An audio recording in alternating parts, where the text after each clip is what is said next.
你是否也曾有这样的经验？花了几万元升级音响器材，却总觉得声音不够清晰，不够感动，感觉不到歌手的情绪，低频不扎实，人声定位模糊。其实不是你耳朵不灵，也不是器材不够好，问题出在没有经过正确的调音。在汽车音响中，器材只占整体声音表现的30%，而关键的70%来自调音技术。再好的器材，如果没有专业调音，也只能发挥一半实力。但只要经过正确的调音，中阶器材也能唱出让人起鸡皮疙瘩的声音。为什么调音这么关键？1. 延迟校正。每颗喇叭与耳朵距离不同，若不校正延迟，声音会偏左或偏右，定位模糊。专业调音以毫秒为单位，微调出准确的时间差，让人声牢牢锁定在你眼前中央，打造沉浸式的接像感。2. 精准分频。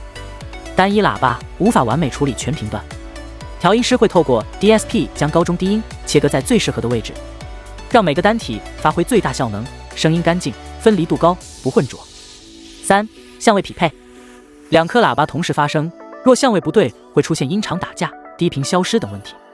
调音能精准控制即兴与相位，让低频厚实有力又干净，有能量但不吵杂，有 punch 但不模糊。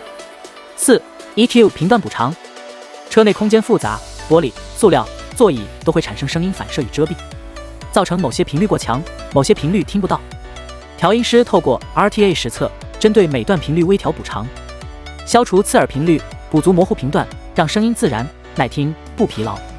5. 空间与音场营造。音响不只是听见，更要感受。透过调音技术打造3D 音场，闭上眼，你能感受到歌手的位置、乐器的方向，仿佛置身音乐厅、演奏会，甚至就在钢琴家的身旁。这就是声音的灵魂。升级常见痛点。换了知名品牌喇叭，声音还是不够动人吗？加装超低音却没有想象中的震撼。花了10万升级，还输朋友5万的系统。这些不是器材的错，而是没有正确的调音。升级建议：升级前一定要试听，不要只看器材规格，更要亲耳听到实际调音后的效果。我们提供展示车试听、客户实装参考与评价分享。价值的关键，你可以花10万堆器材，声音却像5000，也可以花5万搭配正确的调音，声音媲美15万。这不是一组器材，而是一件专属于你的声音艺术品。欢迎亲自体验调音的魔力，用你自己的耳朵决定什么才是真正值得的声音。